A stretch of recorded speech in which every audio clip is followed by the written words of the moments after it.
To Tradespoon. My name is Vlad Karpel. I'm CEO and founder of Tradespoon, and today we're going to have our weekly strategy roundtable discussion where we talk about current market conditions, what to expect short term, what to expect long term, which strategies work, which do not in this market environment, and what are the best trading ideas for this, for the short term and long term. And the goal is to make sure I answer any questions you might have. Again, if this is your first broadcast of the year, Happy New Year. Best wishes to you and your family, and successful trading year. For those of you who are new, welcome. If this is your first live event, do me a favor, type in first. Always want to welcome new subscribers. This is my brief bio. I was Executive Vice President, Head of Technology at Options Express from its inception through 2007. Options Express was an online broker-dealer acquired by Charles Schwab. At some point, the company was worth over $2 billion. So very proud of that experience. Started Tradespoon in 2012. It's been over 10 years. I want to say thank you to all the subscribers. Because of you, I'm able to do what I enjoy professionally, managing and trading my own money. I've been doing that for over 15 years, mentoring and teaching subscribers how to trade stock and options. And finally, I have a master's degree in computer science, specializing in statistics and artificial intelligence. And my son David says hello to everyone. All right. Disclosures are very important. Trading stock and options involve risk, not suitable for everyone. If you're new to trading stock and options, I encourage you to visit optionsclearing.com to understand the risk associated with trading stock and options. And finally, I'm not a financial advisor. I'm not registered with FINRA nor SEC. Should not be assumed that the future trade picks will be profitable. And you can always pause the screen if you need more time to read the disclosures. They are very important, especially if you're new to trading. Any questions so far? Okay. Good to hear, see here. All right, let's take a look.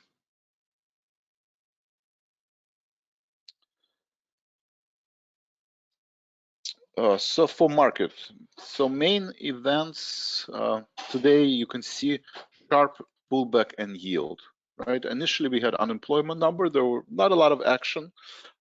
Basically, better than expected employment numbers. Let's look at the numbers.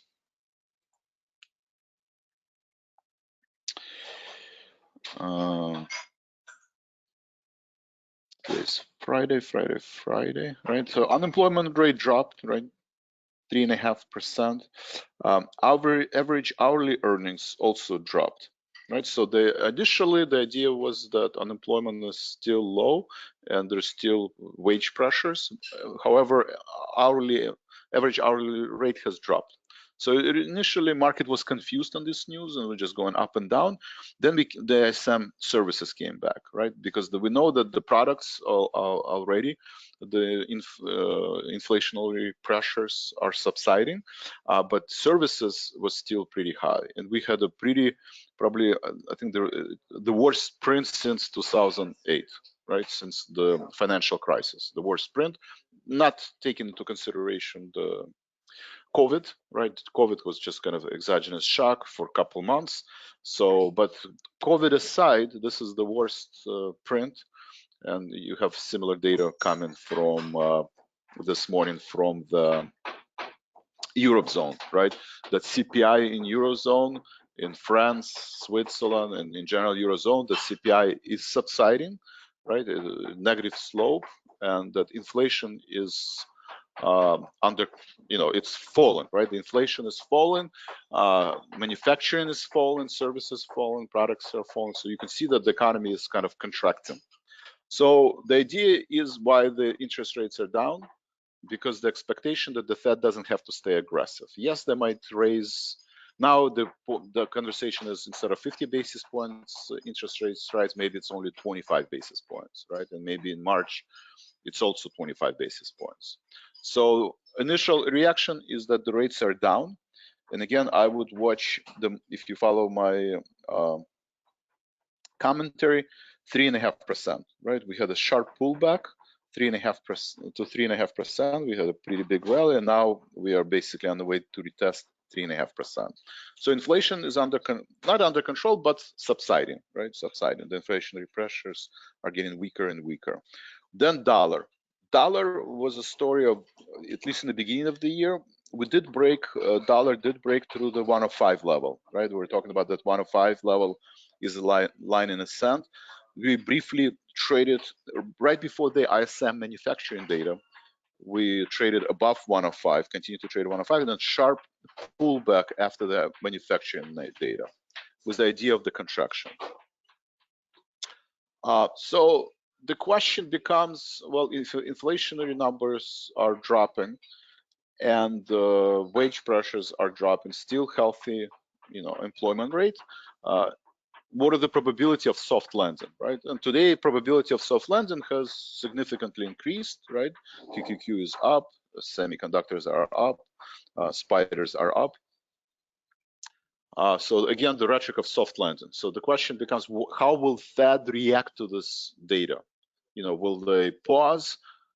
How long they will continue, and how long will there be a terminal rate? And I was looking at the Twitter handle, and already there's a, one of the Bostic, right? I think one of the chair committee members, Bostic, I think I pronounced it correctly, basically said that the final rate is still going to be 5%, but obviously the pressure to continue to increase the rates has significantly subsided.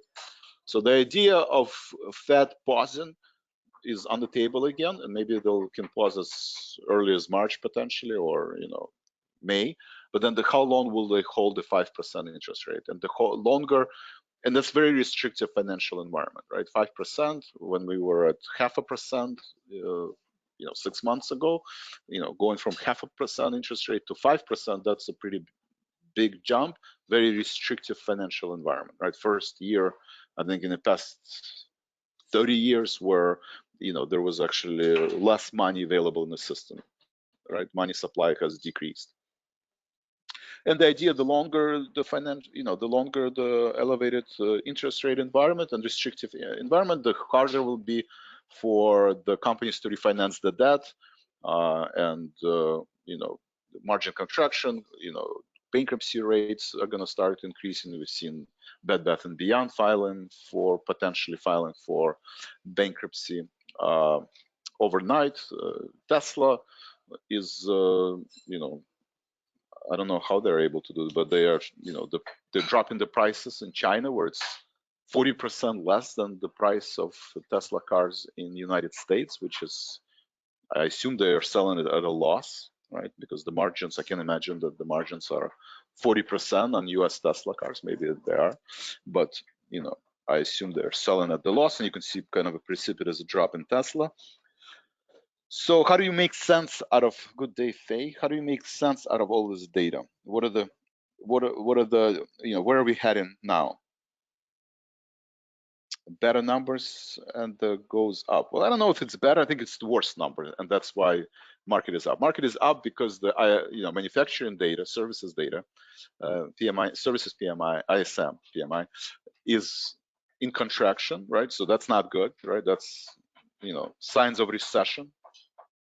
That's a sign of recession, and very hourly wages are lower, right? Which is also sign of recession, but at the same time, it alleviates inflationary pressures, right?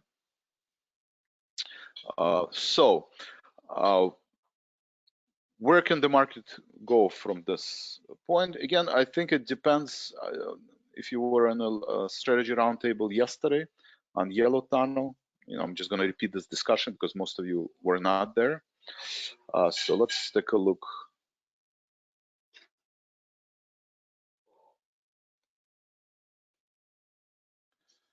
Let me just pull up the chart.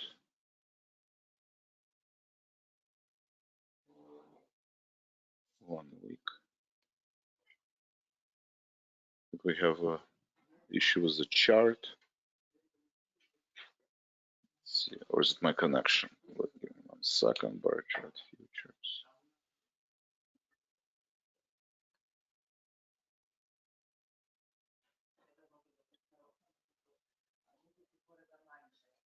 Let me see if I can pull up a chart. Can you guys hear me and see my screen?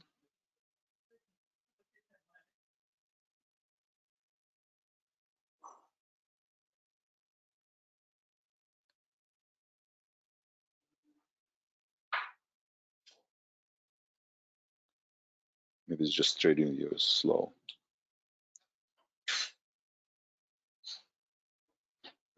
Okay, then let's look at the weekly chart. Okay.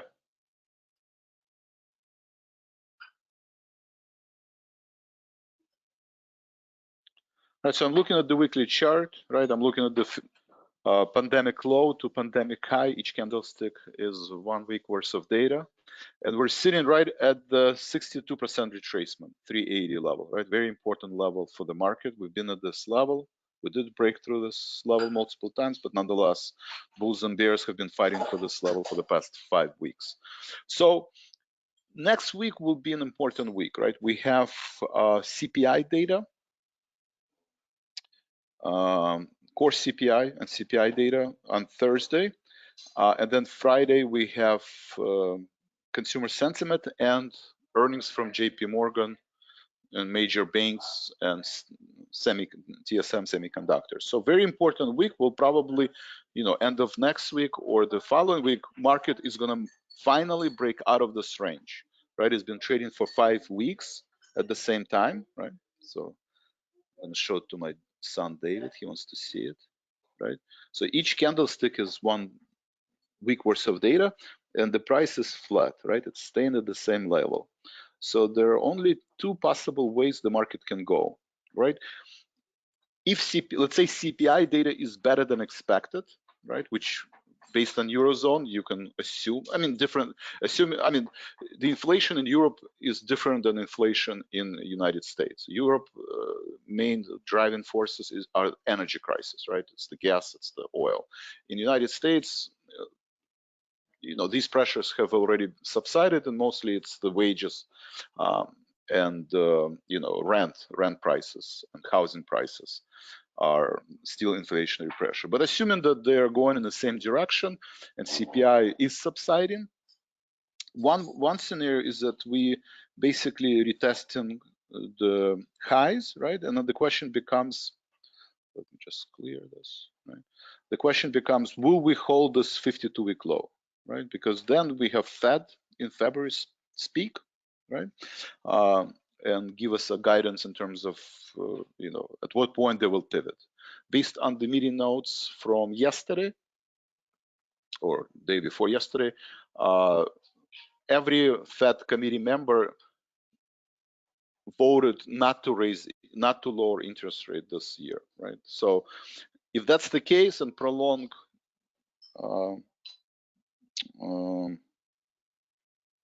restricted interest rate environment, then the market can drop, right? And then the question, you have 3 scenarios, right? One, we do not break the 52-week low, right? And that's kind of the idea of soft landing. Potentially actually reach 420, 415, revisit these levels, right? Let's talk about first 6 months, right? So let's talk about H1, right? So first half of the year.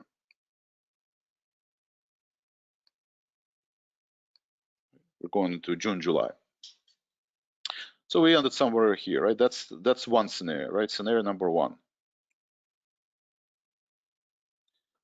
Scenario number 2, CPI data is better than expected or worse than expected, and Fed basically stays the course and raises interest rates 50 basis points in February, maybe 25 basis points in March, and so on and so forth, and still being extremely hawkish, right?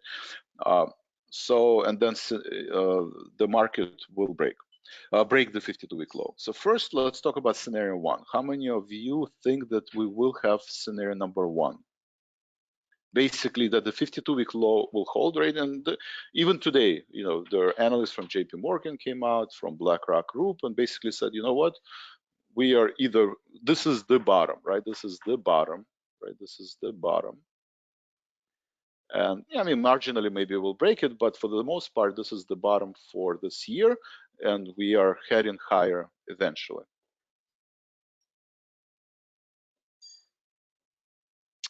Eventually we're heading higher, right? So that's scenario 1, and this is called soft landing, right? People who believed, analysts or money managers in JP Morgan, people who have a lot of resources and analyst team, they believe that this will be a soft landing, right? That yes, services PMI is lower. Yes, wages are contracting or slowing down the increase of the wage pressures, but unemployment is still low. People are still flying, people are still traveling, and the gas prices are back to pre-pandemic level. The ticket prices for airlines are back to pre-pandemic level. So soft landing. Right, so how many of you think scenario 1 is going to occur in the first 6 months, that the 52-week low will hold, right? By June, July, 52-week will still hold and going forward. And then we are heading, first half it's 420 and maybe second half as high as probably 440 and 460, right? So how many of you think scenario number 1 is going to occur?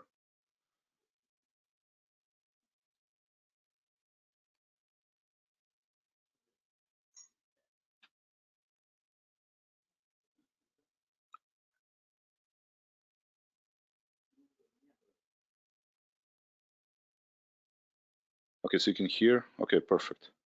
So anyone for scenario number 1?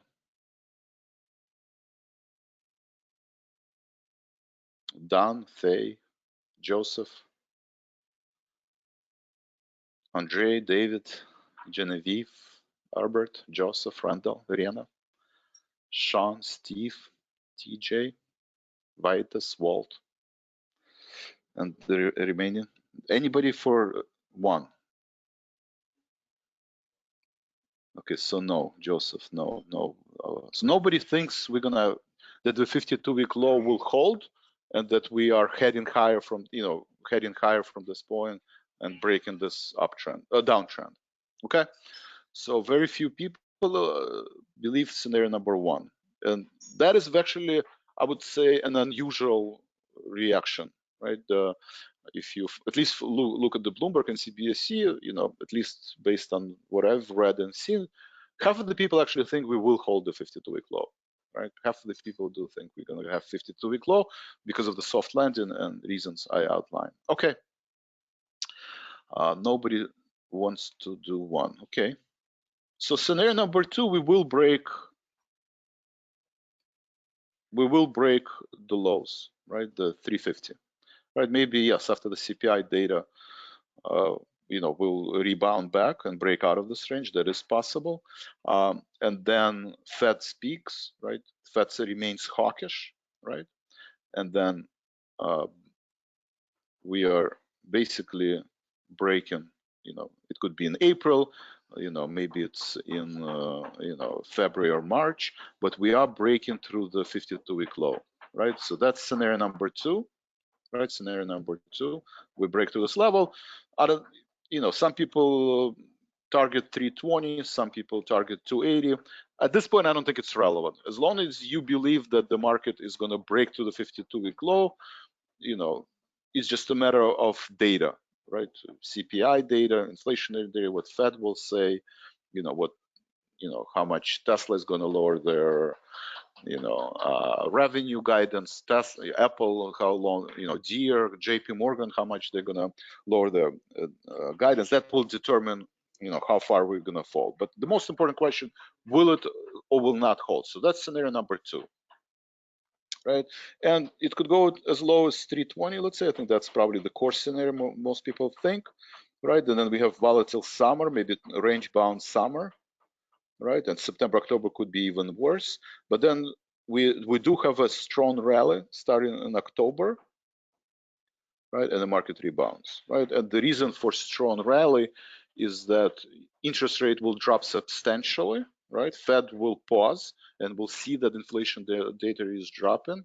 Yes, we might have 2-3 quarters of contraction, but market is forward looking and basically says this is not similar to 2001 and 2002. This is not similar to 2008, 2009, and market rebounds and potentially ends up the year positive. Maybe 390, maybe 400. We'll see, but positive return this year. So how many of you think scenario number 2 is going to occur?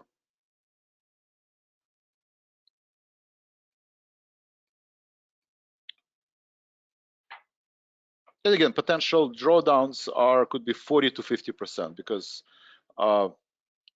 historically, the average bear market is around 25 to 30% historically, if there is no recession, right? But if there is a bear market coupled with recession, whether it's mild recession or not mild recession, it's usually somewhere between 40 to 50%. So spiders, right? The bottom spiders here is around 25. Let's see. Top to bottom is around, I think, 25%. Right, so spiders dropped around 25%, right? So average bear market with the recession, that means if this level doesn't hold, another 15% drop, right? Another 15% drop. And let's see, what would it be? So let's say it's a mild recession and coupled with bear market, 40% drop would be around 280, right? So it would be around 300 to 80 level, right? That would be average recession coupled with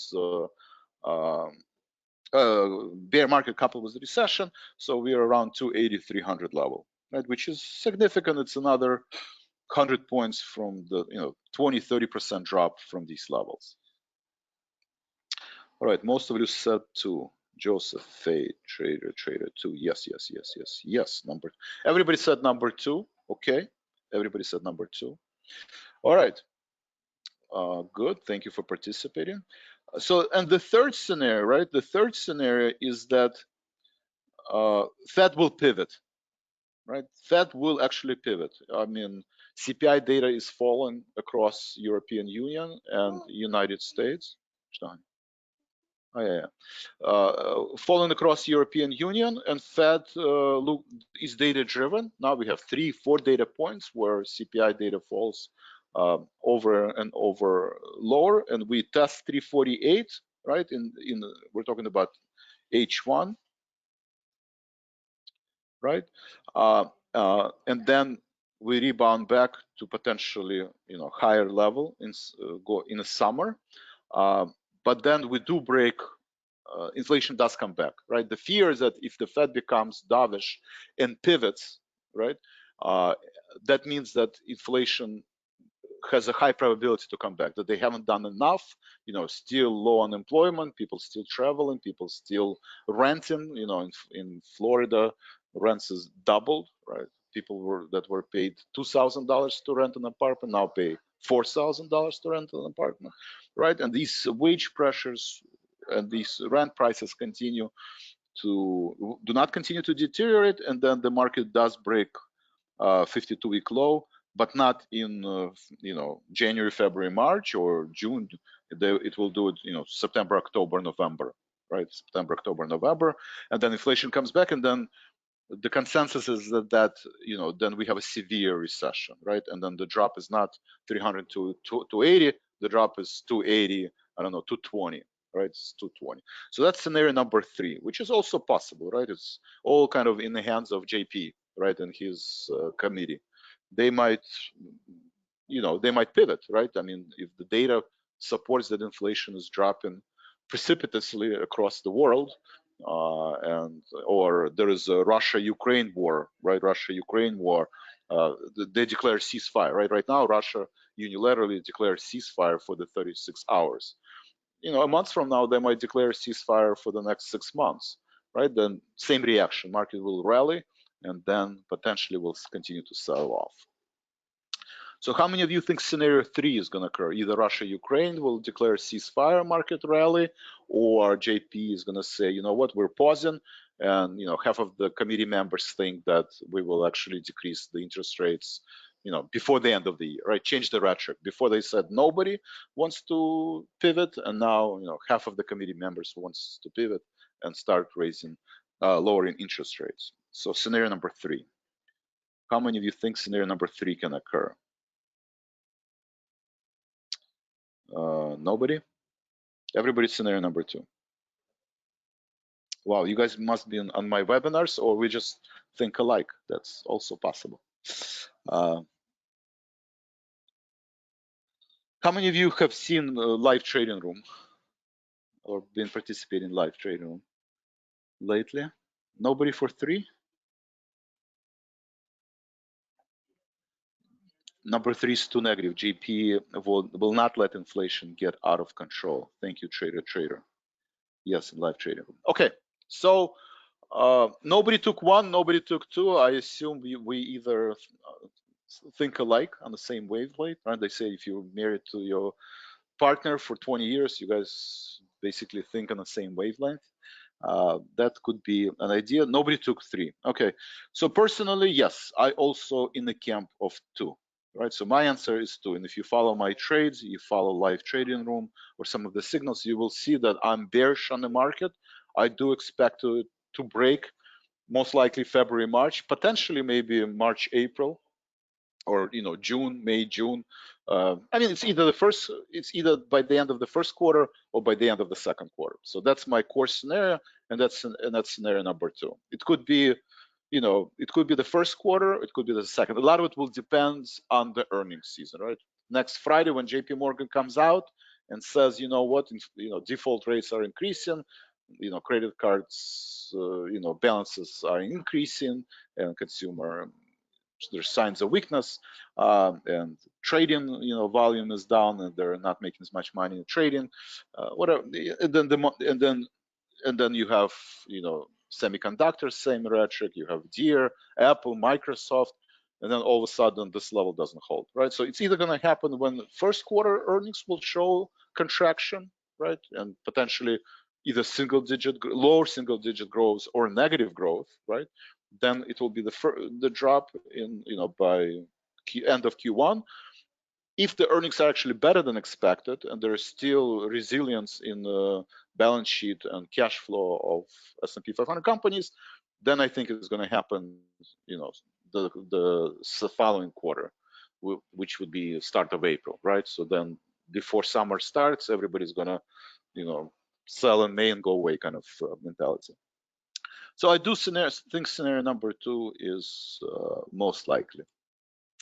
Any questions about what to expect in terms of these 3 scenarios, right? They all have different weight, right? I would say scenario number 1 has very low probability, 10 to 20%. I think scenario number 3 has a low probability, maybe 20 to 30%, right? And scenario 2 that I outlined probably has, in my mind at least, 70% confidence that that's what's going to happen, for the reasons I outlined. What are some of the reasons? Just to reiterate, VIX, right?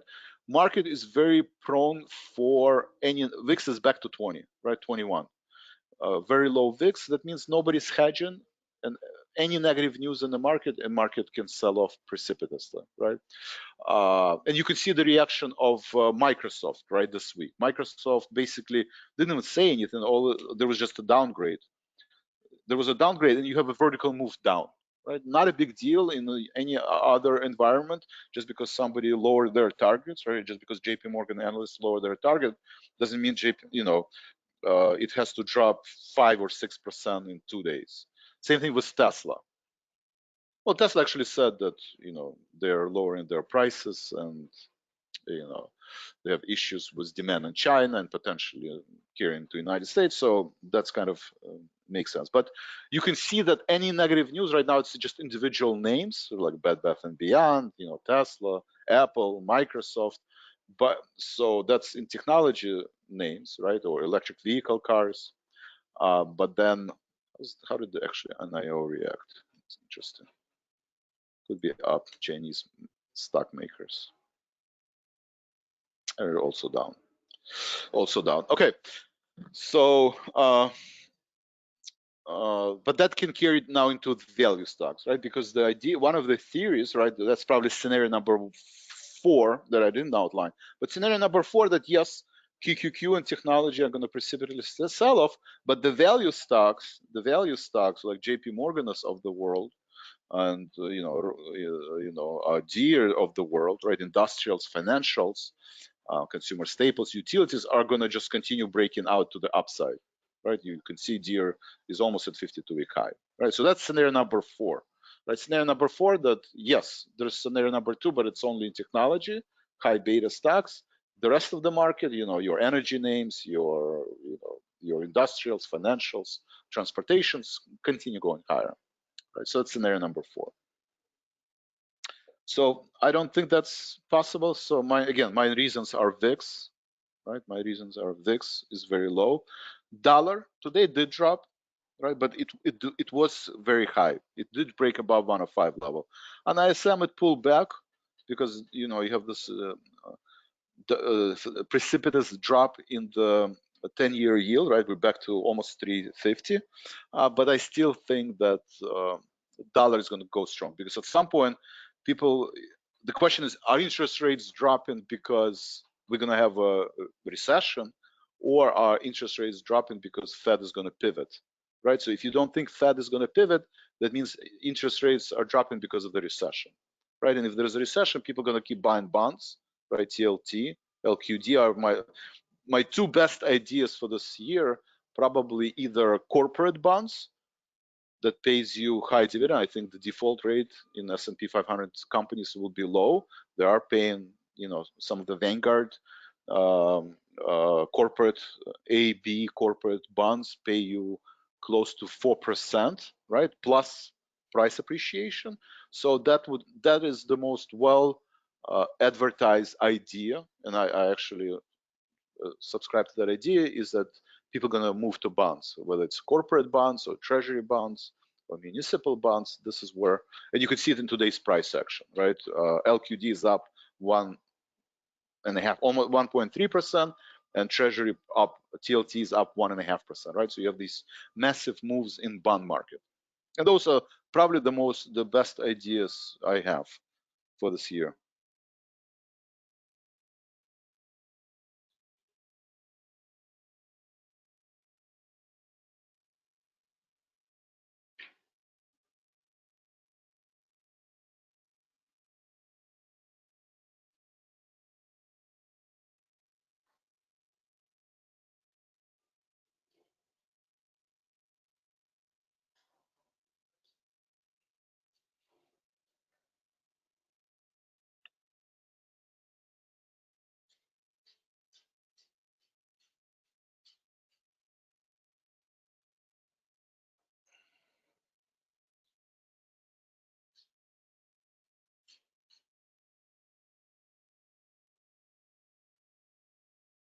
Okay, so that's LQD and that's TLT. I still think one of the best ideas is a dollar, right? I think dollar will eventually retest the 52-week high, right? Just a matter of time. And the first week you can see pretty strong move to the upside. It did pull back. I mean, healthcare, again, high paid dividend stocks. I don't think industrials or financials, at least the first 6 months, I think they'll continue to underperform, but healthcare will continue to outperform, right? So people will gravitate toward healthcare. I think people will gravitate toward consumer staples. So if you like to do consumer staples or healthcare, especially cash secure put, maybe cover calls, somewhere where you long and short the market at the same time, I think this is one place you can continue to gain money.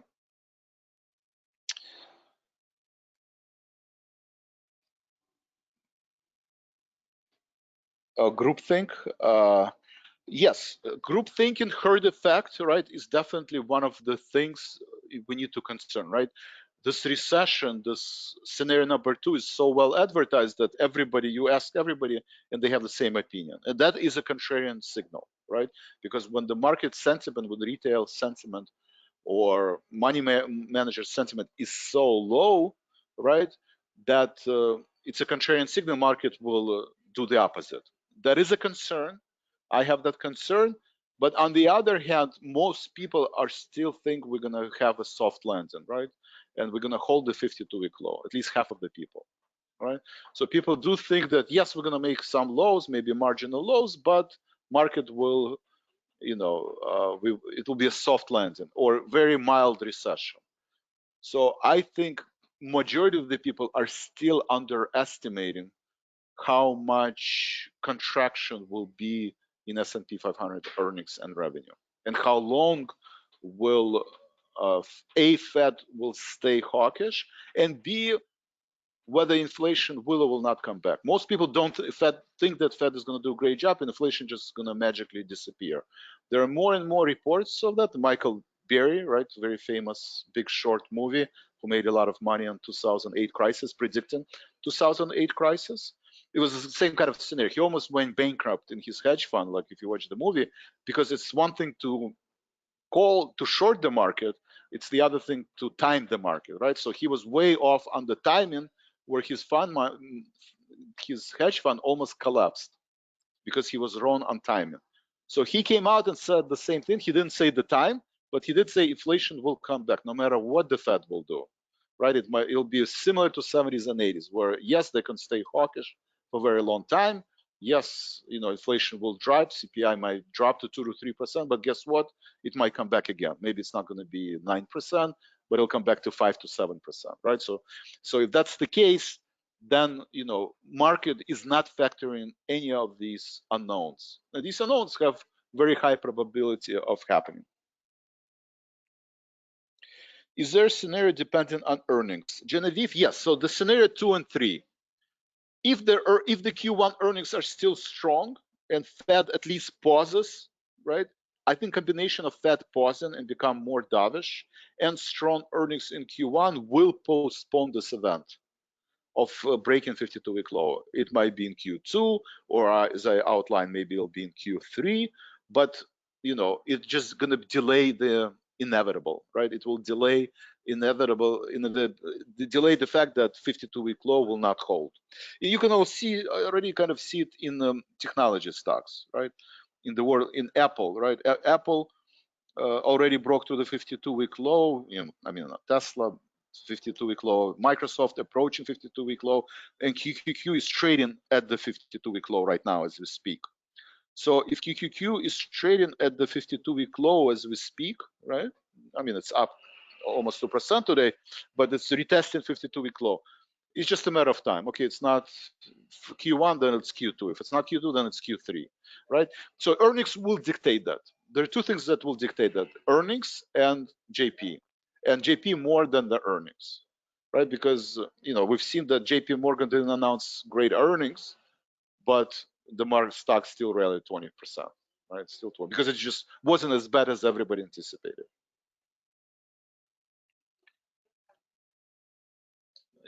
Fine, yeah, Microsoft got a big fine from EU. Meta, same thing.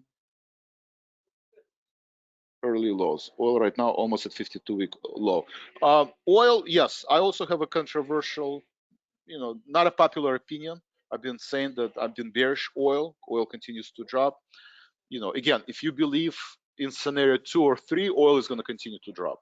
Obviously, if you believe scenario 1, right, China is reopening, right? They are dismantling zero COVID policy. Demand should surge significantly, right? They're the biggest consumer of oil. Oil should be back to 120, right? And this is most popular opinion across all the major money management firms. You look at UBS, JP Morgan, Vanguard, any reports you read, projection that oil is heading higher, right? Even if it's a soft landing, but because of the China reopening, right? So that's the argument. I'm not in that camp, right? I still think we have a global recession. Everybody is diverting, out of the China, and I don't think China is going to just magically flip the switch and everybody's going to buy. And you can see it in Tesla prices, right? If nobody's buying Tesla, right? I guess one argument, they just maybe buying traditional cars, or the argument is that in China, just consumer demand is dropping and not coming back just because they flipped the switch on zero COVID policy, right? They're still going to have waves of hospitalization, waves of closing, of the reopening the economy, and the demand is dropping. So if people not buying Tesla in China, they're probably gonna not go back to the same pre-pandemic levels in terms of the oil demand, anytime soon. Thank you for that question. Right, if oil goes up back to 20, inflation remains an issue. I don't think that's going to happen, even though at least half, or if not most analysts do think that it will be back to maybe not 120, but 110, 100, right? But only in scenario number 1 can that happen. All right. Any other questions? So this is what to expect. These are some of the most popular ideas that I have. How do we help at Tradespoon? first of all, I encourage you to invest into education, right? I think, I agree with Michael Berry. I think uh, inflation will stay persistent, and we are basically going back to normal cycles, right? We had a basically bull market for the past, 13 years, since 2008 up until 2022, 14 years of a bull market, kind of just linear move up. I think the year of low inflation, the years of low interest rates, and the era um, of 12-year bull market is over. You're not going to see a 12-year bull market, maybe not in our lifetime, right? So I prescribe to the theory. I think it's going to be normal cycle. Every 4 years you're going to have a bear market. Some of these bear markets will last 7 months. Some of them will last 18 months. But we're going to have these cycles where we're going to have bear market recurring. So that means you do not want to trade alone. You want to be part of the community. You want to be able to navigate this rise in inflation, this high interest rate environment, not just for 3 to 6 months like where we had with COVID, for the next 5 to 10 years, right? It is conceivable that for the next 5 to 10 years, company like Microsoft will just stay at the same level, right? If you look at Microsoft 1 month chart, right? For a very long time, it basically didn't go anywhere. Let's see how far I go.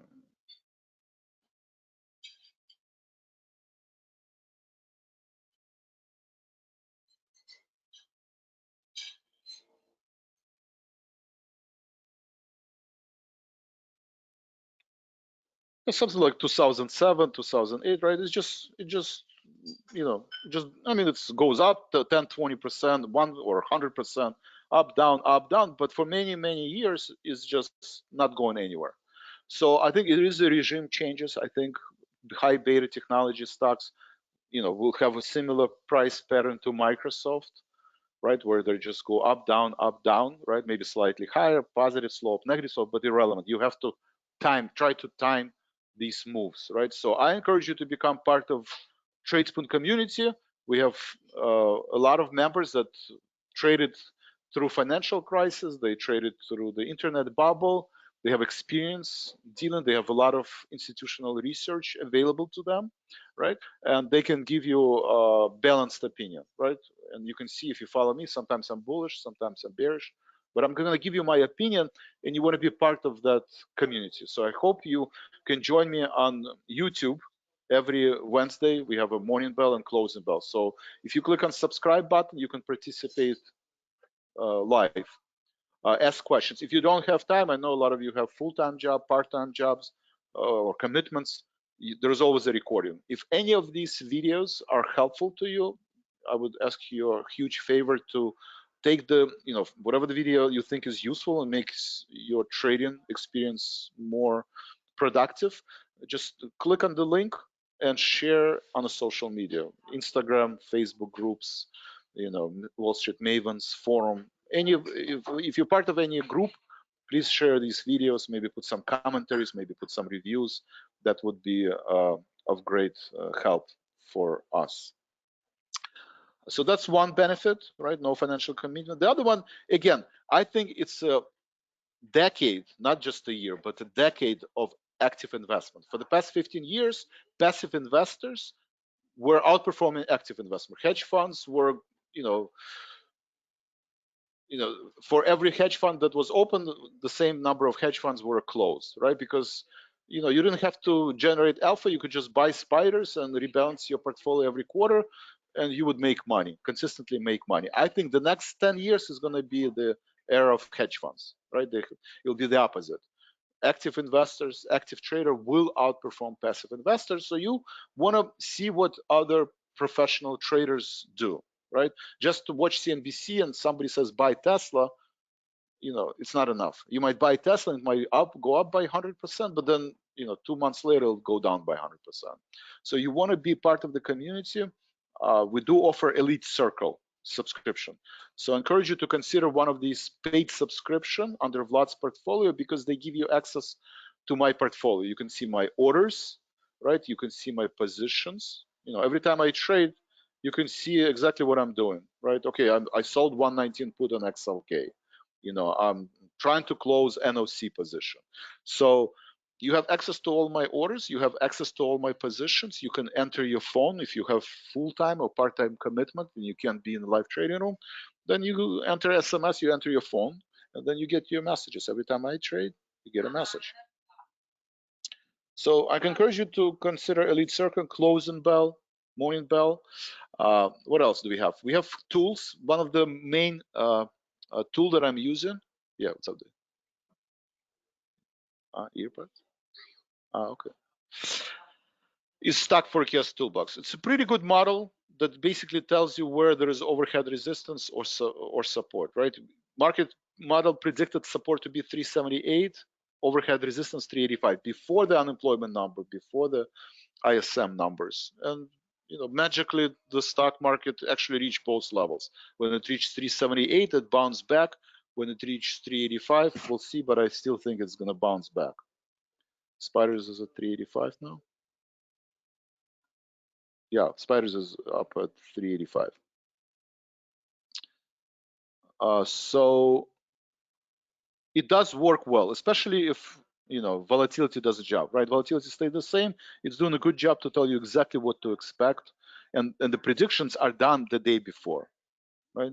And same thing, you can zoom out and do different analysis of different time intervals. This is 6 months prediction, basically saying yes, market can go to 380, yes, market can go to 394, maybe even to 400, but the path of least resistance is to the downside, right? Negative vector, and it's just a matter of time. Maybe it's January, maybe it's February, but retest of the 360 level. So Stock Forecast Toolbox is one of my favorite model. Based on these models, we do have picks.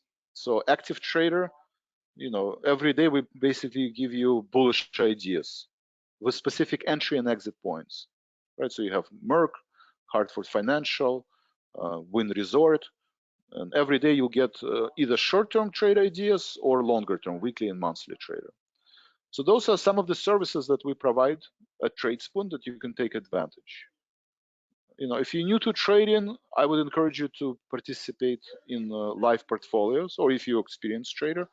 I mean, if you're experienced trader, you don't really care when I buy XLK or sell XLK, or Win Resort for that matter. Then we do have this library of ideas that you can just follow. It gives you trend analysis, it gives you support, resistance levels, when to buy, when to sell, and just general guidelines on, how should you manage your portfolio, right? We encourage users not to overtrade your account, right? So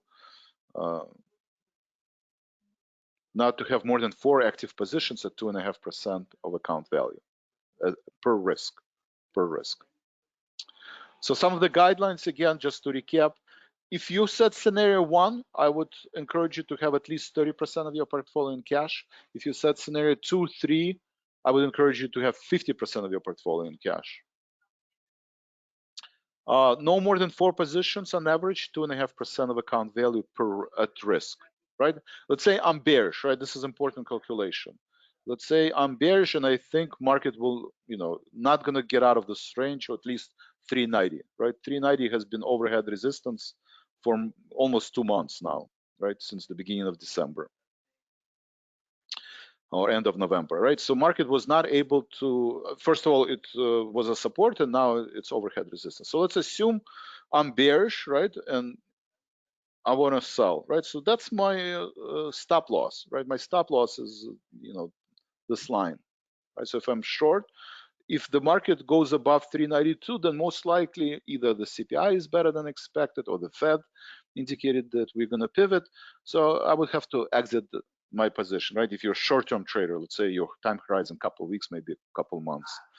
Okay, so if the market goes above 392, let's say you want to short the market at 385, I would put 10 points stop loss, right? 10 points stop loss if you're short, right? Most of you are bearish, so I assume you are following my trade ideas and you put on bearish trades.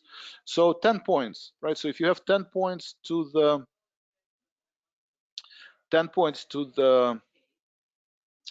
upside, right? You sell short, let's say, spiders. Now the question becomes, how do you risk 2.5% of account value? Well, average account at Tradespoon is $10,000. 2.5% is $250. So you have 4 trades similar to this one, right? You could be all 4 bearish. You can maybe more neutral. You can say 2 bullish, 2 bearish, or you might say 3 bullish, 1 bearish, whatever the combination. But the maximum you're willing to risk is $250. On the 10 points move, that means you can sell short 25 points, right? You can do dollar cost average, or you just, you might say, well, this is too much too fast. We're going to probably drop. So then you sell short 25 shares, right? If you sell short 25 shares and you get out of this trade at 395, your loss is $250, right? And if you were in the live trading room, I basically quoted Ned Davis, right? Famous market research analyst, has been doing this for 40 years. He basically, the quote goes like this, I'm paraphrasing, but something along those lines, is that the job of a trader is we are in the business of making mistakes, right? We're in the business of making mistakes. Successful traders make small mistakes. Unsuccessful trades make big mistakes. So, for my New Year resolution for myself, and I wish everyone, on this broadcast or who's listening, the recording, is that you will make mistakes. My goal, my wish is that you only make small mistakes. And that's within your control, right? We were talking about process versus outcome. If you have a well-defined process and you always have 50% of your portfolio in cash, you only trade 4 positions, you don't risk more than 2.5%, sometimes you'll be on the right side of the trade, sometimes you'll be on the wrong, but your drawdown will never be more than 10%. And you can recover and you can trade. If you have 8 positions and you're letting 5% stop loss, well, now you could be down 20%, you could be down 40%, and it's very hard to recover. One thing that I do know for sure, right, with almost 99% confidence, that this market is going to be volatile, and more likely more volatile than the last year. We will have these strong rallies of 20%, followed by 30% pullbacks, and more likely than not, multiple rallies, multiple sell-offs. So it's very important to have a well-defined process and concentrating on the process, not the outcome, right? And the number one goal is to make small mistakes, because if you make big mistakes, you will be unsuccessful trader. And the only way to make small mistakes is, again, trade small and trade often. Any questions so far? Do I believe the yields have peaked? Yes, I'm in the camp where yields have peaked. And if you follow my commentary, robo-investor, I have a lot of exposure to municipal bonds, corporate bonds, and treasury. Where's CVX is going? I'm bearish on energy, right? Short term, okay, it can go higher, right? I mean, I'm not excluding the possibility that China is reopening and Fed pivots, and Chevron makes new highs, but I think it will revisit 120, 130 level sooner than most people anticipate. Rihanna, do you have a yellow tunnel strategy table? Yes, Rihanna, on yellow tunnel. Rihanna, we have a subscriber. Rihanna, I have actually sister-in-law, Rihanna, and sister, who is Rihanna. So welcome, Rihanna. Yes, you can sign up for Yellow Tunnel. It's a free service, and we do have recordings. So under trend analysis, right? Under trend analysis, there is a daily videos that you can actually watch. Thank you, Rihanna. CPI data in Europe is positive. So CPI data has dropped significantly in Eurozone and France, but it's still, it was 11%, now it's 9%, right? So yes, it's a huge drop, but 9% inflation is not a normal inflation. 7% inflation, it's not a normal inflation, right? So yes, there is a huge drop. Yes, months over months, there's a drop. Yes, or year over year drop, but 9% inflation in Italy, Germany, and France is not normal, right? It's not normal. And for that reason, probably ECB and Fed will not pivot anytime soon. Faye?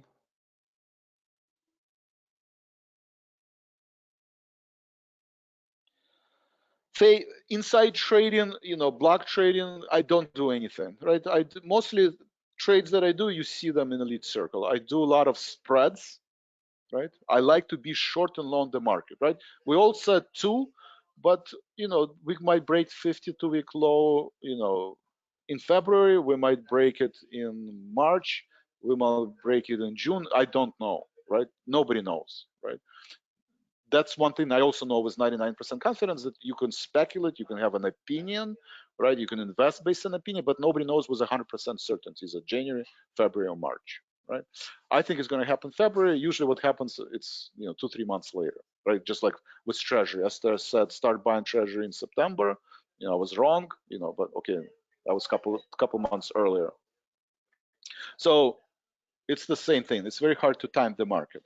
So for that reason, I like to be long and short the market at the same time and trade spreads, right? XLK, I have iron condor. I'm short and long, right? NOC is a stock, okay, fine. I just buy stock, so it's a one directional trade. But for the most part, I like to do directional trades, but being long and short the market at the same time. Calendar spreads are very popular right now, right? If short term you think market is oversold, but long term it's overbought, okay, then you can do calendar spread, right? You can buy puts in June and you can sell puts, in February, March.